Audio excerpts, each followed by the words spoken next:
what's good with you? You know it's Friday. Welcome to Conscious by Nature, where we talk about it because we live it and we understand it because we've been there before. Money Mac, the pretty boys champ. You know him, the scholar, D. Lamore, Peace, peace, peace. the genius Tyson, Area 51 Porter. It's good. Special guest in the building today with us, CEO and founder of Wōkanda, Yes. Mr. Maurice Womack. Welcome to the show today. What's up? Thanks for having me, fellas. Yes. I'm honored. Go ahead, man. Had a mic. Tell us a little bit about yourself. Where you from? Wōkanda. Tell us your background. Yes. Maurice Womack. I'm from Youngstown originally. That's it. Got the Youngstown connection. Yeah. I'm living here in Columbus right now. But my background, man, I'm an engineer, mechanical engineer by training. But over the years, man, I've really gotten into STEM education, science, technology, engineering, and math, and really focusing on underserved communities, man, black and brown communities, Definitely. and trying to get more kids exposed to STEM for the purposes actually of entrepreneurship, really. So over the years, man, I've kind of refined what I focus on, and because of what I think the future potential is. And it's really around technology and entrepreneurship. And so that's where I really put my energies into right now, and black folk. Anything black and African, there I'm we with go. it. And that's where Wakanda came from. Straight up. So I don't know if go into that or, as we Oh, go no. on, We so. can go on to You that. can go on whatever you want. So Wakanda, man, is my latest venture, man. It's a communal learning platform for black folks, where black experts teach the black community, through live learning events, we call them. So that's either what we call Black Talks, which is Black BLCK, which is an acronym for bite-sized learning and community knowledge. Come on now. So they're like TED Talks, but they're virtual, And then we have panel discussions too. So a big one we're having this upcoming week is all of the African American state CIOs, Chief Information Officers, from around the country are going to be doing a panel discussion on Wakanda. How about that, man? Yeah, so that's the highest level you get from a technology standpoint within state governments, and then all the black folks who got that position are have a discussion. So I'm good friends with the state CIO of the state of Ohio here. A brother named Irvin Rogers, and he's helped me put that together. So. That's great, man. I mean, you said you're honored, but we are honored to have you here. After the rundown? Because like we said, anything that is putting a positive force on helping black and African people is what we're about here on Conscious by Nature, and we're about these positive conversations for the culture. And man, as soon as I knew that we had the ability to bring you on, and I was like, we were like, we got to get Mo to come on the show, man. Speak to what he's been doing and what he's going through. Yeah. So I'd like to ask you, now I know Wōkanda, that's the big deal. That's what you're doing right now, but you've done so many things. Yeah. Initially, when I first found out about you doing STEM, it was with Oasis. Oasis, yeah. Can you speak to what that program was? Oasis is an acronym.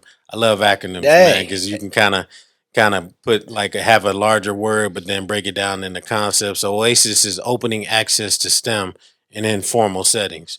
So informal setting is like the Boys and Girls Club, right? After school program, right? Any place where it's not like a strictly academic environment, right? So, and then Oasis is this idea of being an oasis in what we call STEM deserts. So we've heard of the concept food deserts, right? Right. Where it's like people don't have access to nutritional meals and things of that nature, fruits and vegetables.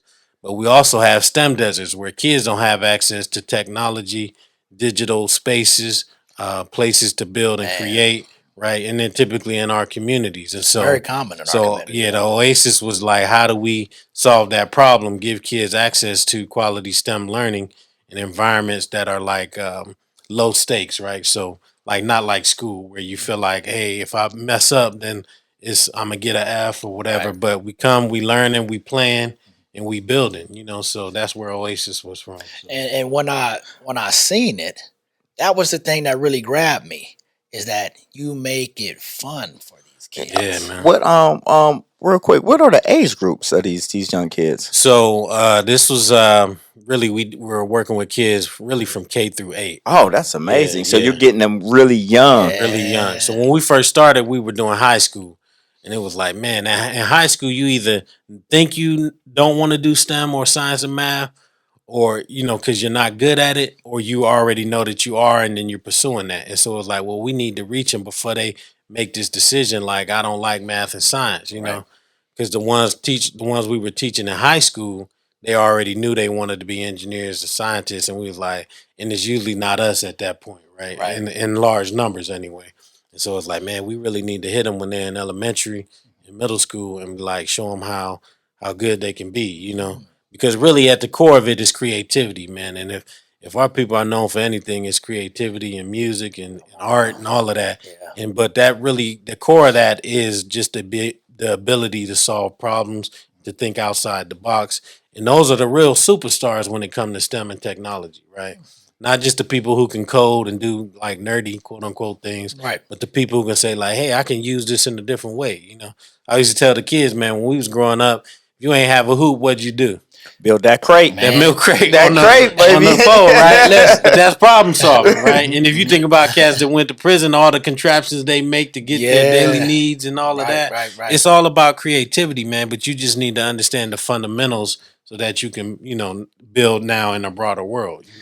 Man, I used a hanger in the basement. Yeah. Hold on. I had a sock. We used to roll up socks because we and the bendable hanger, man. And get a little mesh and make the net so you can know you made it. Yep. So I love the fact that you're starting at preschool. Yeah. We talked about back preschool to prison pipeline. No doubt. So that you can get the young minds early, shape and mold.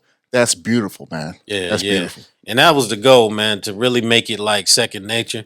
Like, for me, I was blessed. My dad, he fancied himself an inventor. He never actually, we did some stuff together, but always witnessed that. So that's the power of role model. You know what I mean? So I always saw him tinkering, drawing blueprints. And, it was from he didn't have an education, but he wanted to build stuff. And so I saw that growing up, and everything I was into as a child, like Transformers, Star Trek, Star Wars, he pointed out the technology in those stories. Oh, wow. Right. So like Transformers, they're robots. So he's like, engineers build robots. You like Optimus Prime, you can build robots. And he was like, oh, okay. So when I'm watching these stories, I'm also connecting the technology. They flying around in spaceships. You feel me? They got robots, R2D2, C3PO, know.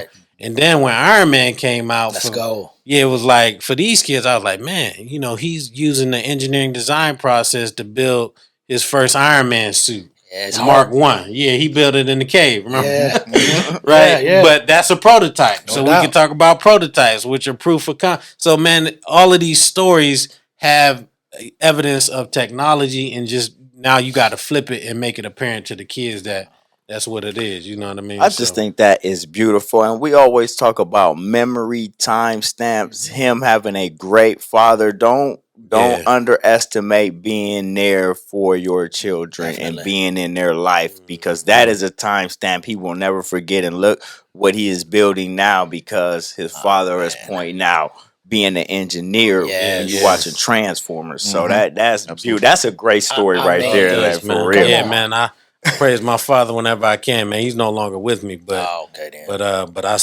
I just know when you look back, it's like it was because he was pointing this out to me, and he recognized my aptitudes. You feel me? And then gave me the resources, told me where to look, and it was there, So he said that the power of role modeling. And we said that on a different show as well. Like, you never know who's watching what you're doing. So make sure you're doing something that can impact or show somebody something positive. Don't think that, oh, well, nobody's watching me. I can just act a snot fool out here, man. Somebody's watching what you do.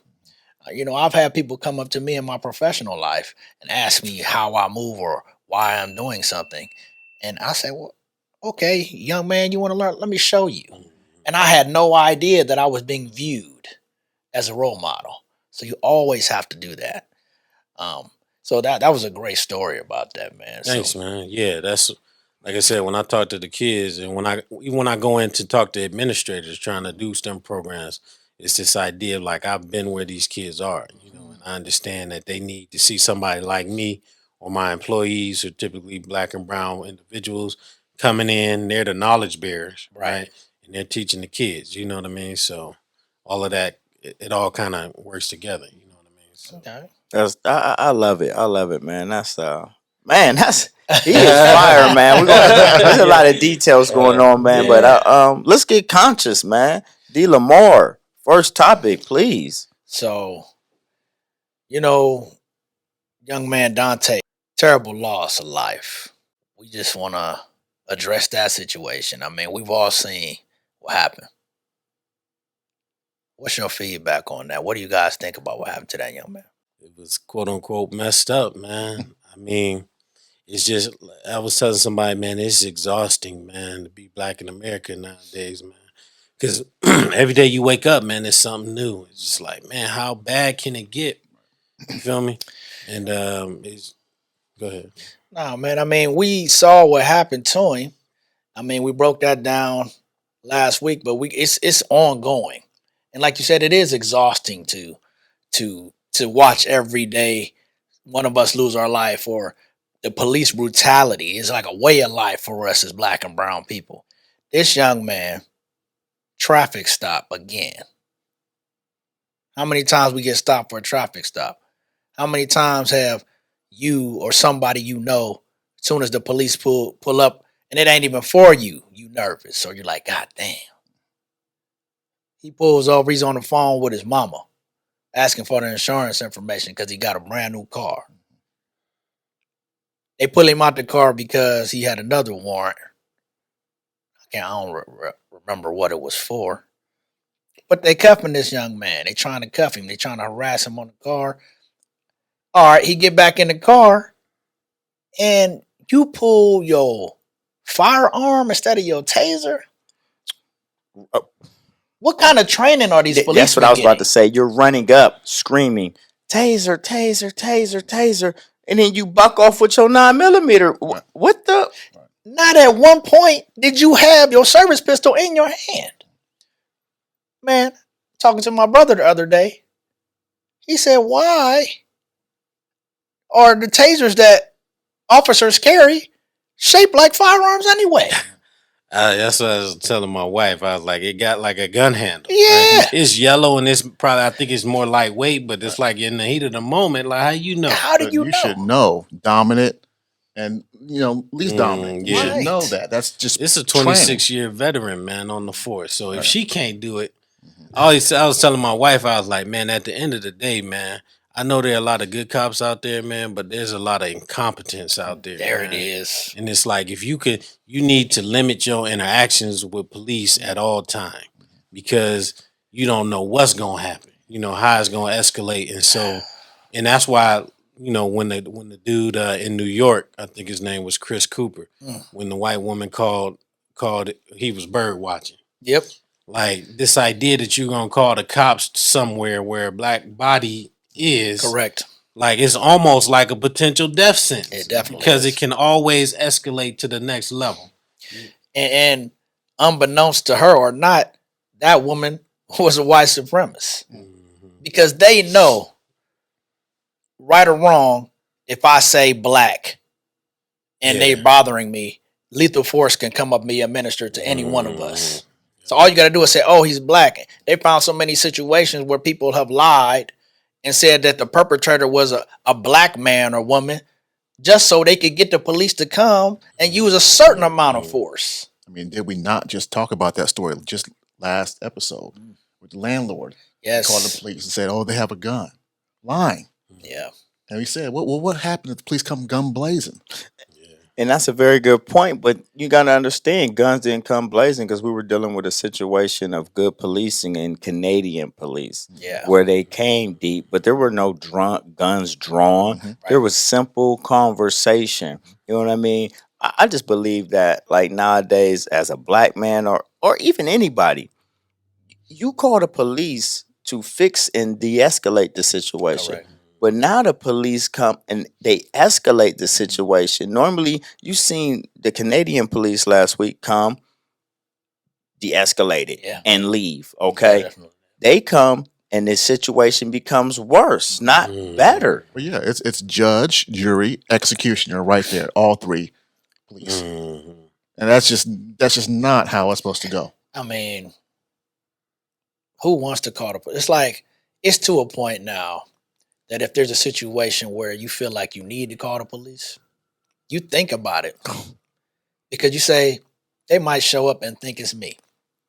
Yeah. I mean, come on, that's the truth, and I've heard that more than once too. We talk about guns drawn, right? We talked about Karan Nazario last week, lieutenant, right? Traffic stop again. Every time I watch the video, I say, if it's for a traffic stop, why do you have your guns out? 17 years old, riding, watching a movie late night in Youngstown with my brother and Deuce. First time I ever got a gun pulled on me by a police officer. We coming home by 1 a.m. It's no cars on the road. They pulled me and my brother and my homeboy over saying that we ran a red light with no cars on the road. 3 cop cars pull up, they pull guns on all 3 of us, make us get out, go through the car, frisking us and all this craziness. For a traffic stop, right? Could have been dead that day. Could have been dead a lot of times. Yeah. Because this is what we go through as black and brown people. Having a fear from the people that's supposed to protect you.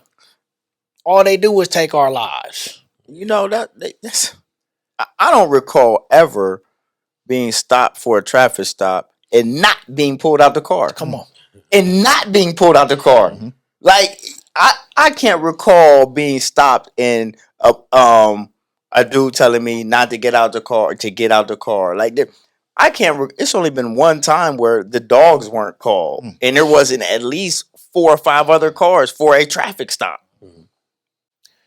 So that young man lost his life, man. And are we not taught to shoot in the leg or shoot to disarm? That's always my thing. Like, y'all can't like shoot to disable somebody. Yeah. Like you said, like, why is it always straight to the chest? You know what I mean? It's just, I think the training, man, and then it's what I call, man, the racist imagination, man.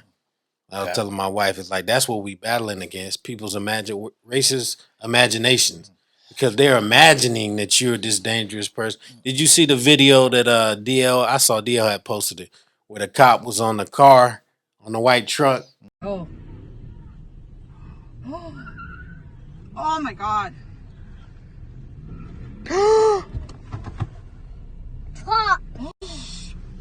Oh, hell no.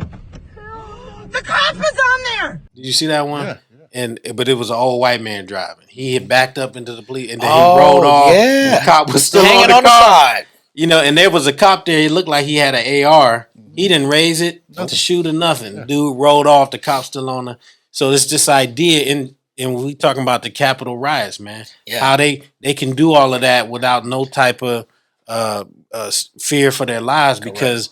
because white cops use restraint whenever against white folks. That's true. But when they're imagining black people, then it's like, hey, these are dangerous people. We need to put them down. And that's it. And then they also know that the consequences are not there for their actions. So it's like all you got to do is be black or brown, and you're seen as dangerous, armed or unarmed. You were never armed. Yeah, hardly ever. So I'm watching the show last night, and it's funny that you brought that up. So I'm watching it with my man Al. Shout out to Columbus Detailing. He detailed my whip last night. So he came in and he watched the show, man. And he was like, this is one of the things that he can't understand is how even when foreigners come to this country, how is the narrative just because I'm black or brown, I'm considered dangerous? Like, you don't even know the culture, but that's the narrative when you come here, is that black and brown people in America are dangerous. And I just don't understand where that narrative is driven and where it comes from. I mean, I guess I do know where it comes from. But I'm just saying, how does that follow you through generation through generation through generation? Like, have we not shown enough, or is it just so glorified? Well, in my opinion, it's not about what we show. It's about what they teach. True that. Okay. Good point. Because we're good people. There's bad people of every ethnicity, right? But if it's always taught that you're this way, from my experience, when I meet people who aren't from here, when you think of America, you think of the flag, you think of the pickup trucks, right? You think of white people, you think of cowboys, right? That's what the thought is. No, it depends, man. And when you think of us, when you watch our TV, you could say cowboy, but that's the American culture is black culture. Okay, but that's not what's shown to the world. Even the little bit that is shown to the world, people don't identify with the pickup trucks and the rednecks and all that. All that you can push out there, but when they come over here, people identify with black culture. That is the culture of America. It is driven. But it's the narrative that they push. Oh, yeah. Just like if you're African, right? All they show is dirt, shanty towns, and all of that. And you grow up thinking that's Africa. And it's not that at all. But that's what they want you to believe is they're poor, diseased, they don't have anything, and their world is in squalor, so they need help. Right? That's the narrative that's pushed to them. I believe it. All right, man. All right.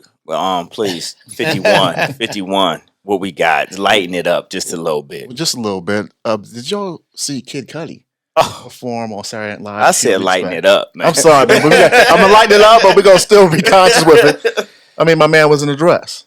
Did you peep that? Did you see that? I saw. And so now here we go again. We a few episodes back, we talked about the entertainment industry, and things that you have to do, to become successful or maintain success.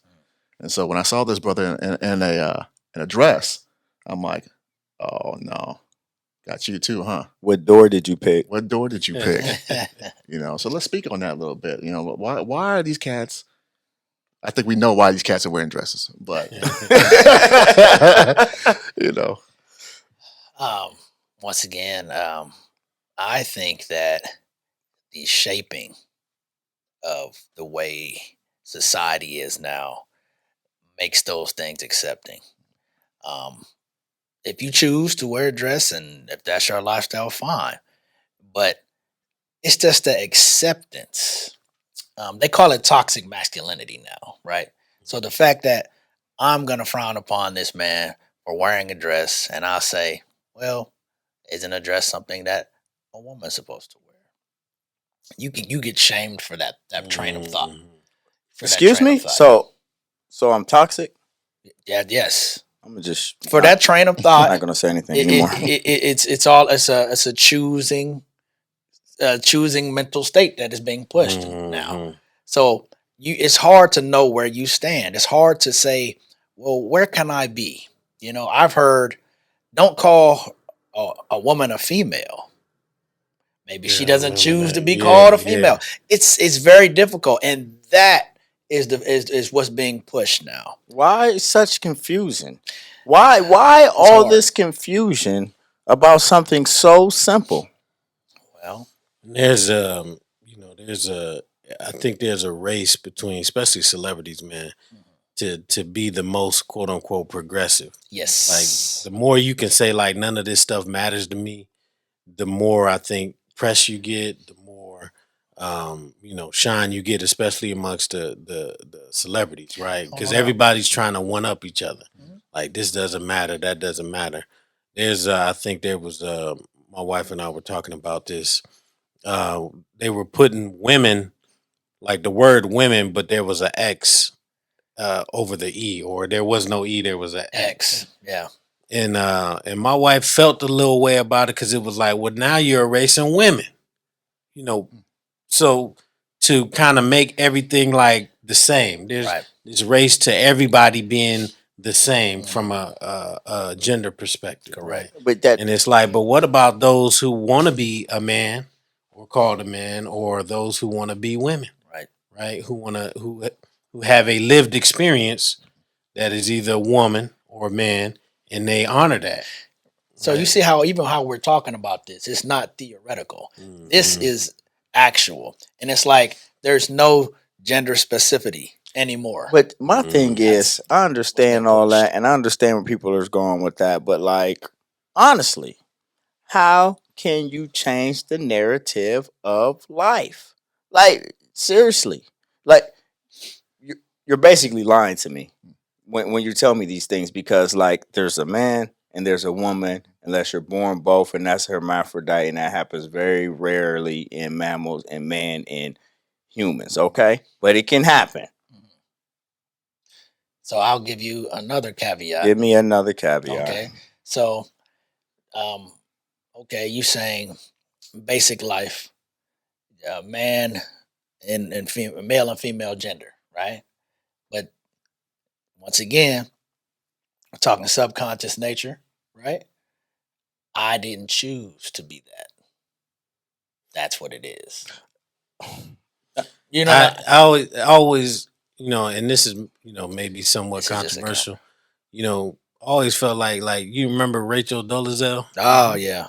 Like if she can't be black, then right, like she want to be black, right? She's but choosing. We can't have that. You know, that's across the line. You know, right? So this idea of like if she felt like she connected more with black people, their experience, who they are, and that she wanted to be black, why not? Right? I'm you know, I'm just kind of no. Like why can't she be black, but everybody else can be whatever they choose to be? Like I'm all for people. If you want to live that life and identify as that, no doubt, more power to you. And I do believe that we do need laws in place so that they can kind of live their life and be respected. But at what point does it become like now you're burdening me with having to honor something beyond that, or I have to tell my children a certain narrative, right? Correct. So now it becomes more intrusive in that way, you know. So, and not we're trying to shame anybody here on Conscious by Nature, man. We're just trying to have an open, honest discussion, man. If you want to leave a comment on this, if you want to shoot us an email, consciousbynature@gmail.com, hit us up, man. We're just trying to get a little bit more educated and give you guys our point of view. Yeah, because nothing comes through conversation but understanding. And that's what we're trying to foster. Positive conversations. So D, hit me with the next one. So, you know, I want to get back to our guest today and just ask you a couple more questions because you spoke about Oasis. We got a whole lot more to talk about Wōkanda because Wōkanda is everything. You know, yeah, brother. But tell me about flow code, man. Tell me about some flow code. What is that? So flow code is like my flavor of what they call no code. So there's a big movement now, especially amongst like technology company founders, to build software without learning the code. They call it no code. So I call it flow code because I still think you need to understand what they call computational thinking, computational flow, understanding how computers take information, process it, display it, which is a lot shorter journey than actually learning the code, right? Okay. So the idea behind it is that, hey, you can build a piece of technology without actually learning the code, right? That can actually solve problems and that you can monetize and make money off of, right? So it's a shorter path to, you know, building an app or a piece of software or something. So that's what I call flow code. And that's something that I'm really pushing, you know, African Americans to get into. I think black folks, man, sometimes we're intimidated by technology, especially when we're talking about code and all of that. Yeah. But once you distill it down to really fundamentals, man, really anybody can do it, man. You know what I'm saying? So. Wow, man. So did that Greenwood district, is that part of flow code? So it's funny, man. I built Greenwood District as a project to demonstrate flow code, what you can do with flow code. Man. Right? So can you tell people what Greenwood so District Greenwood is? District, everybody knows the Tulsa, Oklahoma, Black Wall Street. Yeah. There was a district in Tulsa called the Greenwood District. It was really their like marketplace, if you will, right? So so that's why I called it Greenwood District. But I built a mobile app that was a black business directory. Specifically focused here in Columbus. as a project to say like, hey, and this was right around the time when everybody was like, support black business. We need, well, I need to find some black businesses that do this or do that. So I built the app Greenwood District. I built it actually in like a day and a half, man. So just the power of, and again, I'm a little bit more versed at it, but what you could do if you have a problem, people are looking for black business, and then you can build a solution quickly to it, and so that was that, and so it got some traction out there a little man, bit, listen, so. I thought it was awesome, bro. Yeah, thanks, man. Yeah, so you could pull it up now, man, and just it's a web app. It's what's called a progressive web app. Okay. So it's really like you're going to a URL, but it displays on your phone like it's a mobile app. Okay. So that way you don't have to download it or anything. So, oh my gosh, man. Yeah, amazing technology. Yeah, but just showing the power of how you can solve a problem with technology, and then if you want to take it from there and build a business around it, you could do that as well. So, and that's the next goal: the technology piece, then the entrepreneurship piece, right? And the reason I push tech entrepreneurship more than any kind of entrepreneur, you can have a barbershop, all that's great. Yeah. Reason I push tech entrepreneurship is because the returns on something in the technology space are in the billions of dollars, right? So if you think about Robert Smith, black billionaire, he's a technology investor. So when you get to that level where you have 10, $15 billion in net worth, now you can do things like what he did, which is pay off the Morehouse men their college debt, right? When they graduate. That was awesome. Or take $1 million and build a community center, and it's nothing to you. You feel what I'm saying? Right. Because you have a level of wealth that is like unmatched. But you can put that money into the programs, projects, communities that you care about. So I'm saying if we get 10,000 more black folk going into technology entrepreneurship, and maybe 100 of us become billionaires, what does that do? How does that change the landscape for our communities? Right. So even if you're because I always was like, yo, man, we got all these rich black folks in entertainment.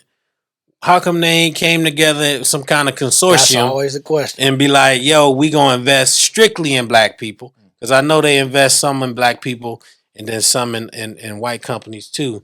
But I'm like, man, we need to focus on our own, man. Like from a strategy standpoint, because that focused wealth will help us then reinvest in our communities and build up. So. Yeah, when we were talking about that, that's the whole do for self methodology. Yeah. That is right there, because you're using STEM to help grow entrepreneurship, grow our children into science, technology, engineering, and math, and these fields are the leading force in the subculture right now for anybody. But you've put your passion behind that, man. It comes out in just you explaining what you do. Oh, thanks, man. You know what I mean? I'm a big believer in like using your talents and experience to push the culture forward, whatever that may be. You whatever feel me? It may be. And I'm saying whatever you're doing, you can add a technology piece to it, and then make it even bigger. You feel me? So, like if you're passionate about homelessness, how can you use technology to solve homelessness? I know that one of the things they're doing is 3D printing like units for people to live in. I've seen that. Those so homes. You bring down the cost, because you're using a technology that does that. And then now you're able to kind of solve a problem that plagues, our community. So there's always a tech solution somewhere, in my opinion, to the problems, whether it's education, homelessness, food deserts. No doubt. Man. TP, you got any questions? Yeah, I want to touch on two things. I want to touch on education a little bit. And who shaped you? I know you talked about your father, but was there any other people that shaped you, that molded you, that guided you in that direction to want to help and reach kids? Man, other than my father, man, I just think just being in the world, man, and seeing, we grew up in Youngstown, man. Man. Just like if you've ever been to Youngstown, there's not really a lot going on there. Right. And you grow up there, but I always feel like the people from Youngstown have like a special sauce, if you will. Like you different in a good way though. Like you built differently. Like this idea, like Youngstown is a still old steel town. I feel like the people that come out of Youngstown are driven in a way that is just different from most people, right? And so for me, man, when I first kind of became an engineer and started to have a little bit of money, because when I was growing up, it was always like, when you grow up without money, it's always like, I got to get money. Yep. You feel me? That's the mentality. That's it. And once I had it and started to kind of live the lifestyle I had imagined, it was like, man, I need to do more with this. Like, I can't just sit around and live this life, and I got people I love and care about that aren't able to do it. And so it's like, how do I do that? Given my specific talents and abilities, and then, so that I can multiply everybody else. That's what's up. That's that So, because we ain't got nothing, so we share everything. Yeah, Clothes, food, everything. And- We share everything. And it's hard, man, because it's hard in a way because this idea, everybody say it's chess, not checkers. Chess is a long game. Yep. Right? Yeah, man. A lot of times you run into people who playing checkers and they want what they want right now. And you got to kind of almost filter that out to be like, yo, I'm playing the long game. So, hold on, let's build, and then ultimately we'll all reap the benefits. You Right. feel me? So I love chess, man, because it's a strategic game. You know what I'm saying? You have to, think and move your pieces in a certain type of way. You can't just rush it and get to the kill. That's it. Unless you me. Unless you do. I'm a chess. My second question, and you've mentioned your wife a couple times. Yeah. Oh, yeah. Speak to her. Beside every great man is a great woman. Yeah. So, man, speak to your wife and Man, my wife, man, that's my queen. It's funny, man. When we first started dating, I called her my BBQ, my barbecue, my beautiful black queen. Right? Hey. And I think at the end of the day, man, if you honor your wife or the woman that's beside you, man, it's funny, man, that idea that, they make you better or they can kind of bring out what's inside of you that may be lying dormant. Right. So I had said my father died. He died actually 2 days after my high school graduation. Oh, man. And so, like, for me, it was like, man, I was lost for several years. I had come down to Ohio State. I was at Ohio State for 3 years, and but I had like mediocre grades because it's just I wasn't motivated, right? So the man that guided me was gone, and it was just like I'm just out here like whatever, man, partying, doing whatever. Mm-hmm. And then one time I was like, yo, I'm gonna move back to Youngstown, try to get my life together, finish up school there. And that's kind of when my wife and I had connected. She was an all-star in school. She went to Cheney High School. Yeah. She was the valedictorian, Yeah. She was all about school. At that time, she was going to the University of Cincinnati. And so for me, it was like, man, I got to step my game up. You feel me? And so it was like, so then you're driven to be like, if I'm going to provide a life for me and this woman that I, potentially want to be my wife, then I need to do some things a little bit different. You know what I mean? So it just forced you to kind of straighten up, man up. You know what I mean? So, and ever since then, man, we just kind of been building together. Man, and I know that you got a strong bond with her. I was telling these brothers, I called you and I got your voicemail. And it was like, hey, it's Mo and Erica. And I'm like, man, that's black love right there. Yeah. And even in the stories that we talking about today, how many times did I hear you say, I was talking to my wife? I was talking to my wife. That's my partner, man, for real, Y'all built a lot together, even in this. Oh, yeah. She was actually, man, she was a professor at Audubon University. Oh, she left her job to run Oasis full time. How about that? Yeah. So, yeah, you definitely need that person, man. Yeah. You can't do it in this world by yourself. You know what I mean? I mean, you can. It's just so much easier and so much more fulfilling to me if you got somebody next to you, man. And y'all building a family and all of that, man. For me, that was always a dream of mine, Yeah. So that's beautiful, man. Because I know we've had conversations. I've asked the Pre-Port champ about, what works in a relationship, what's keys to successful, relationship or marriage. And you talk about communication. And you hear him say, I was talking to my wife. I was talking, and that's all I do to mine too. I was talking to my wife. You know what I mean? That communication, that sitting back and somebody that knows you best, knows your passion, knows your heart, and you bouncing back and ideas back and forth, but then at the same time, not coddling you, giving you honest, straight up answers and good information that you could need to be successful. Right. So like, yeah, man, just being a good teammate. Yeah. Like just being a good teammate in a locker room. If you ever been in a locker room and been a teammate, you just be a good teammate. You know what I'm saying? And that's a lot to do with marriage. Yeah. There's a lot of stuff you learn as sportsmen that are applicable to life, man. So for Sure. It's not to say it's all rosy, man. I don't want to put that picture Oh, out there, man. we know it's work, man. You know. Yo, your boy had to put together cabinets and tables and all this Yeah, last yeah. week, hanging TVs. Yeah. But Hey, listen, I got a whole tool bag, bro. Yeah, I had to go Yeah. Home Depot shopping, buy drills and Yeah, everything. Oh buddy. yeah, your boy getting put to work. Hey, Yes, sir. about time. Sure. I was waiting on it. I was, she gonna get it. Oh, you know what? I want to talk about the young kid that put his hands up, that got shot. Talk to me about that. Yeah, young Adam Toledo. Adam Toledo. 13 years old, man. I believe that was Georgia. Cook County. Was it? I thought it was Chicago. Oh, no Right, doubt. man. Chicago. Yeah. You're right. Real quick, Go ahead. we're having these stories every week. We can't even keep straight where it's happening. Yeah. Chicago, It was Chicago. New York. I mean, my goodness. We missed the mass shooting last week, but we got another one coming up. Right. So that's 5 weeks in a row. but go, Mr. Young Toledo, Adam Toledo. Yeah. Seeing the footage, I don't know if you guys saw him walking down the alleyway, the cop stopping him, and he turns around with his hands up, all on body cam. The cop puts two on this young man, 13 years old. The question, when will it stop, is not a thing for me. I'm such a pessimist.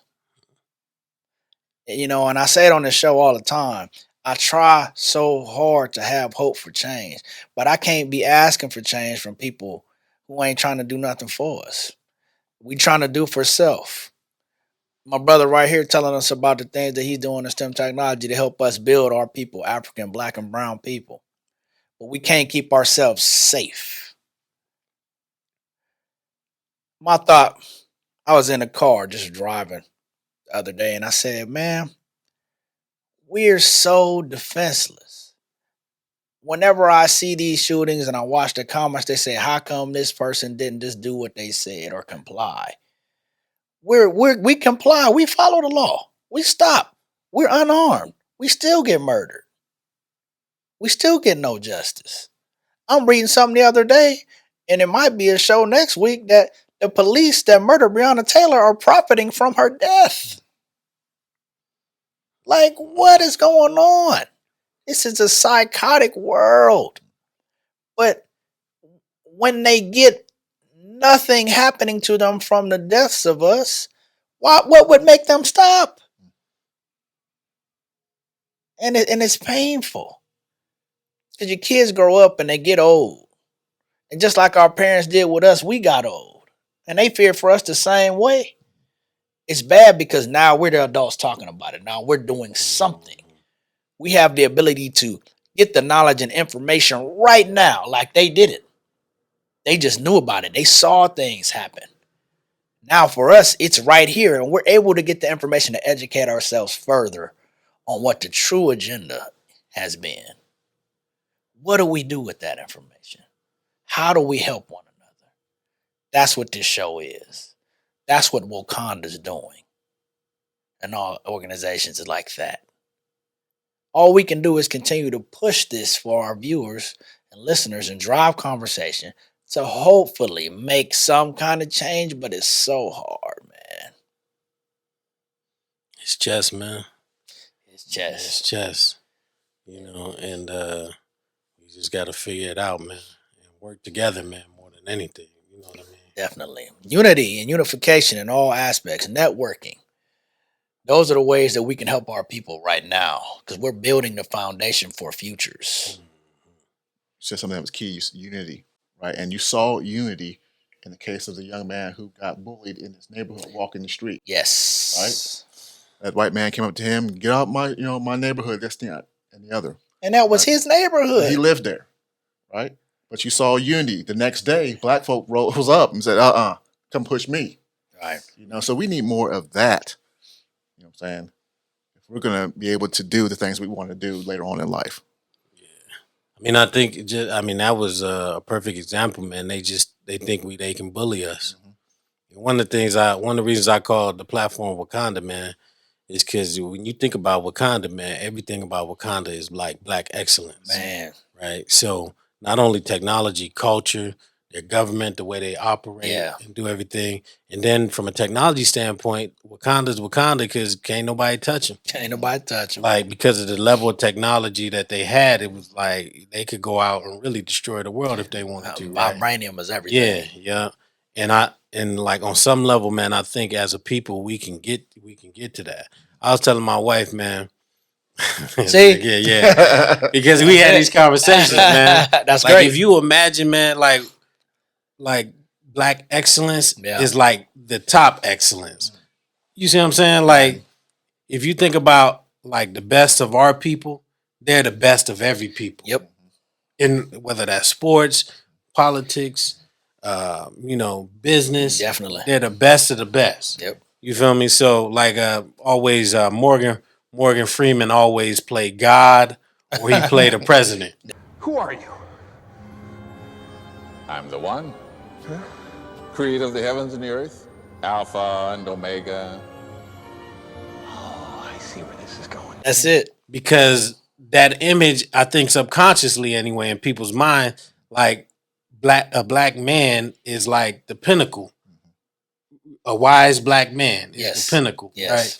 It's just in reality we haven't gotten there yet. But I think we can, if we work hard at it. So good stuff, gentlemen. Man. Good stuff, man.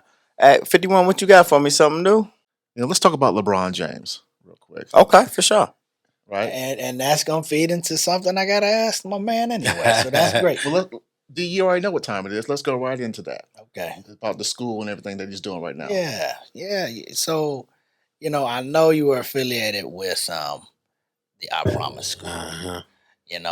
My cousin did some teaching down there. My cousin Kiana. Okay. How did that come about for you, man? Yeah, man. I mean, that right there, we talking about black excellence, unity. Like, he made sure that he put the right people, it seems like, in place to help him build that. Absolutely, man. It's a team effort. So, all right. So I guess it goes back to maybe like 7 years ago, man. And this is that idea of chess, right? Okay. So I first got, you my dog. I ain't played in a while, man. But so actually, man, and I've been an entrepreneur trying to do my thing for a while. So about 7 years ago, man, I had went up to Akron. There was a organization called 100 Urban Entrepreneurs. They were giving $10,000 in these business pitch competitions, to black entrepreneurs. So I was like, man, at the time I was working on a website called Buckeye Share, I believe. It was a Buckeye football fan site, alumni site. So I went up there. I was like, I'm gonna pitch my idea, try to get some money or whatever. So I drove up to Akron from Columbus. But up there, they were partnering with the Lebron James Family Foundation. Yeah. So the judges were Mav Carter. Oh. Right. So Mav was and then the executive director of the LeBron James Family Foundation. So, I went up there, I pitched. They were only supposed to give 10 grand away to one winner, right? So, but they ended up they announced the winner, and it was somebody else. But then they were like, but we got another 10 grand from the LeBron James Family Foundation for me. It turned out to be me. So they called me up and I won or whatever. I met Mav or whatever that day and stuff. And but so, from that point, I had interacted with them. I came up another time, came to the offices. So I knew the executive director and all of that from that. Okay. Fast forward, Buckeye Share ain't work out, but I still had the connection. I had to connect. Okay. So I was good. Yeah. Hey, you've been hustling. I heard you got in the whip and go to Yeah. And so when they came with the I Promise School, and it was a STEM school, this is when I was doing Oasis. Oh, it was like, man, let me reach out. Yeah. Right. Reached out. They was like, oh yeah, great. Let's send us some stuff. What you think about doing? We'll vet it because anything that's going there got to be premium. Definitely. And so they gave it to the teachers. They loved it. It was like, hey, we want to do something. So that was kind of how that came about. Yes, sir. Nice. And so then we were doing stuff. Actually, when the pandemic hit last year, we were still there. You know what I mean? Doing stuff. So we haven't been back since then because of the in-person learning. But yeah, that's how that was built, man. You know what I mean? So, but yeah, playing the long game, man, building that relationship, maintaining it. You know what I mean? So. Excellent. What you got? Anything else? You know what? let's stay on LeBron for a second. Okay, just for real sure. quick, man, because I'm thinking about the league. Yeah. And, he's winding down, right? Yeah. And I wonder, how is the league going to be able to move forward when he retires? Will they be able to, push forward? I don't think there's a star in the league right now. That young has the kid juice. Ball, he got some juice out there, but he hurt now. But man, you know what? He's the only one I can think of offhand. I'm worried about the league because You talking after about Mike was game? Kobe, after Kobe was LeBron, and it's just like, who's that guy? There's not a guy that takes me like that. Right. That you tune in every night to watch. There isn't. Even Durant isn't that guy, and he's Right. like turning me off with his attitude now. Yeah. He's right up there in age, a little bit with LeBron. So he's on his way, pretty much, done. It's difficult because LeBron is bigger than basketball. And that's the thing, that when Jordan was leaving the game, that was a thought process. Yeah, And we're like, where's the next Jordan? And then it became Kobe Bryant, and then so on and so forth. And it's like the impact on that's bigger than the game is what you look for in the iconic face of basketball. So that person is not in the league, and if he is, he has not shown himself. So first it comes with extraordinary talent, right?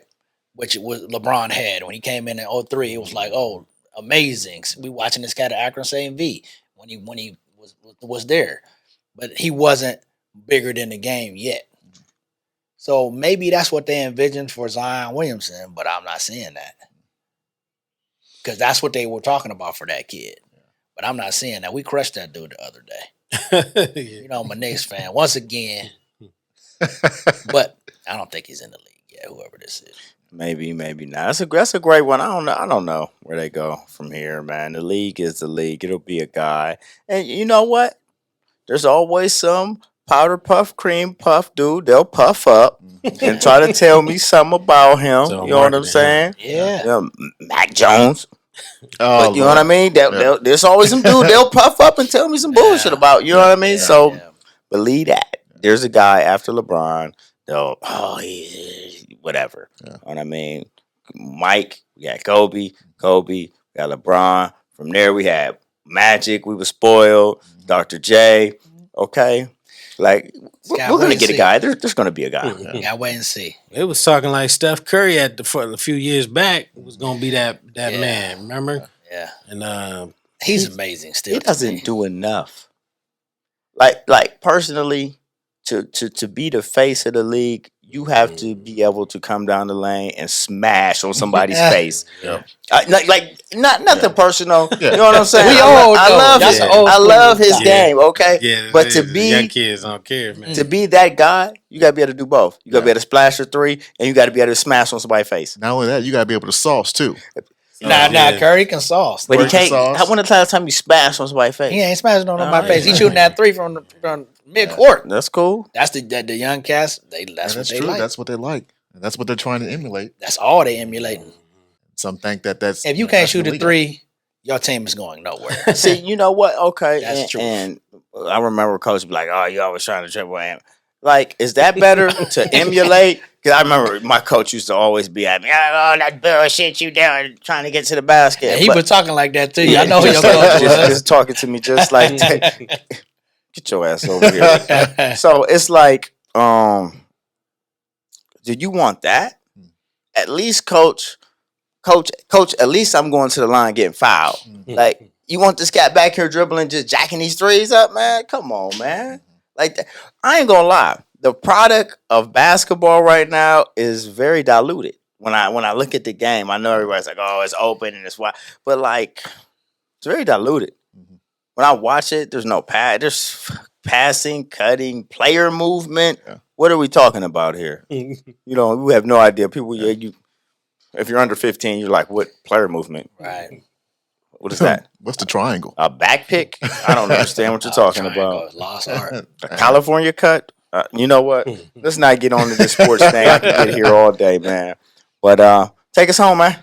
Hey, listen, man. We want to thank Brother Mo coming through, man. Spend some time with us, man. Thanks for having me. We thank the new subscribers joining us. And again, thank you. Hitting us up in the Cash App as y'all do. That goes directly to the show. And we'll be back next week. Thank you. D. Lamore. Hey, man. Once again, truly honored to have you here, bro. Thanks, man. Thanks for having me, man. Yeah, you've had a lot of very great things to share with us. I'm hoping that the viewers and listeners are able to grab something from what Brother Womack has offered to give to us today. Growing our children, growing our communities through STEM technology, building for the future of our people, building for self. Those are some of the points we talked about today. Take it with you. We're going to make sure that we have all of his information in the links below so that you can be a part of Wōkanda. And I already signed up. I know these brothers signed up, so you should too, to learn something for yourself and help yourself. Mr. Womack. I mean, in addition to that, man, again, thanks for having me. I love the platform. Love y'all. I think y'all got something here, man. Keep building. And however I can support going forward, for sure, let me know, man. I do want to mention, man, my next app. Let's do it. Is the Hairdrop app. Okay. So it's a beauty and barber supply delivery app.